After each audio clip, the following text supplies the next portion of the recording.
JDU की meeting में नीतीश कुमार के सामने ही उनके दो करीबी नेता आपस में भिड़ गए। दरअसल बिहार के मुख्यमंत्री नीतीश कुमार की पार्टी जेडीयू में सब कुछ ठीक ठाक नहीं चल रहा है। नीतीश कुमार के बेहद करीबी और जेडीयू के राष्ट्रीय अध्यक्ष ललन सिंह और बिहार सरकार में मंत्री अशोक चौधरी के बीच नोकझोंक की बात सामने आई है। जिस दौरान दोनों नेताओं के बीच बहस चल रही थी, उस समय खुद नीतीश कुमार भी वहां मौजूद थे, लेकिन वह बिना कुछ बोले ही वहां से निकल गए। मीडिया सूत्रों से मिली जानकारी के अनुसार जेडीयू की बैठक खत्म होने के बाद जब सभी नेता बाहर निकल रहे थे तो ललन सिंह ने अशोक चौधरी को रुकने के लिए बोला। ललन सिंह ने अशोक चौधरी से कहा कि आप बार बार जमुई और बरबीघा क्यों जा रहे हैं। ललन सिंह का कहना था कि जब अशोक चौधरी को जमुई के प्रभारी मंत्री पद से हटाया जा चुका है तो फिर वो बार बार जमुई क्यों जा रहे हैं। बस यही बात अशोक चौधरी को नागवार गुजरी।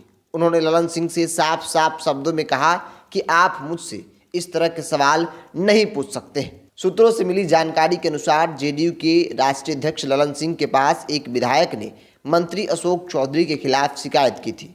इस पर ललन सिंह ने अशोक चौधरी से पूछा कि आप जमुई या बरबीघा किससे पूछकर जाते हैं।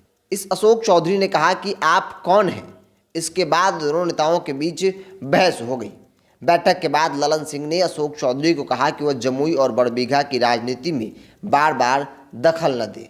बरबीघा के विधायक सुदर्शन ने भी पार्टी नेतृत्व से मंत्री अशोक चौधरी की शिकायत की है।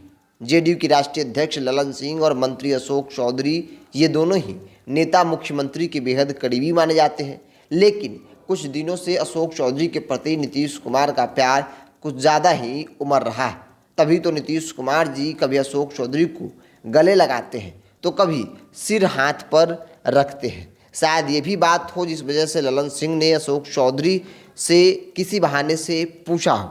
लेकिन कल राजनीतिक गलियारों से जो बड़ी खबर आई जेडीयू से, वो खबर यही कि नीतीश कुमार के सामने ही उनके दो करीबी नेता आपस में भिड़ गए। तू मैं के साथ साथ नोकझोंक की भी परिस्थिति बनी। तमाम जो नेता थे वो देखते रह गए। खुद बिहार के मुख्यमंत्री नीतीश कुमार भी वहाँ थे, उन्होंने भी कुछ नहीं बोला, वो भी चुपचाप वहाँ से निकल गए। पूरा मामला जमुई को लेकर था, क्योंकि अशोक चौधरी जमुई के प्रभारी मंत्री थे और उनका अचानक से क्षेत्र बदल जाता है। जमुई के वो प्रभारी मंत्री पद से हटा दिए गए हैं, तो ऐसे में वो लगातार अभी भी जमुई और बरबीघा जाते रहे हैं। इसी बात को लेकर ललन सिंह ने अशोक चौधरी से सवाल पूछ दिया कि आखिर आप क्यों जाते हैं। वहाँ की राजनीति में दखल न दे तो ज़्यादा अच्छा होगा, क्योंकि कई जो वहाँ के नेता हैं उन्होंने इस बात की शिकायत पार्टी सुप्रीमो के साथ राष्ट्रीय अध्यक्ष ललन सिंह से भी की है कि जब अशोक चौधरी वहाँ से कुछ है ही नहीं, वहाँ के कुछ है ही नहीं, किसी पद पे नहीं है, तो फिर वहाँ की राजनीति में दखल देना कहीं से भी ठीक नहीं है। आमतौर पे चर्चा हो रही थी कि अशोक चौधरी जमुई से लोकसभा का चुनाव लड़ना चाहते हैं और इसीलिए उन्हें प्रभारी मंत्री भी बनाया गया है और यही बड़ी वजह है जो अशोक चौधरी लगातार जमुई की राजनीति में काफ़ी एक्टिव दिखते हैं।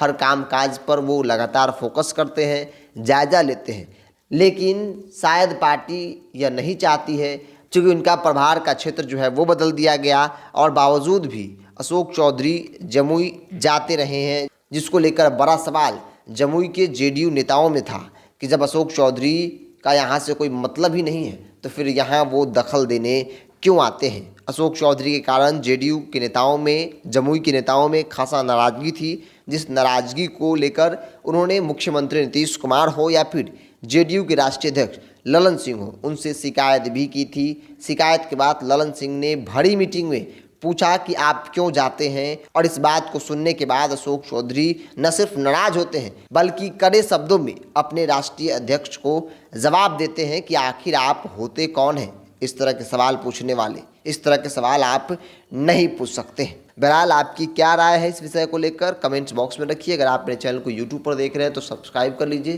फेसबुक पर देख रहे हैं तो पेज को लाइक और फॉलो कर लीजिए।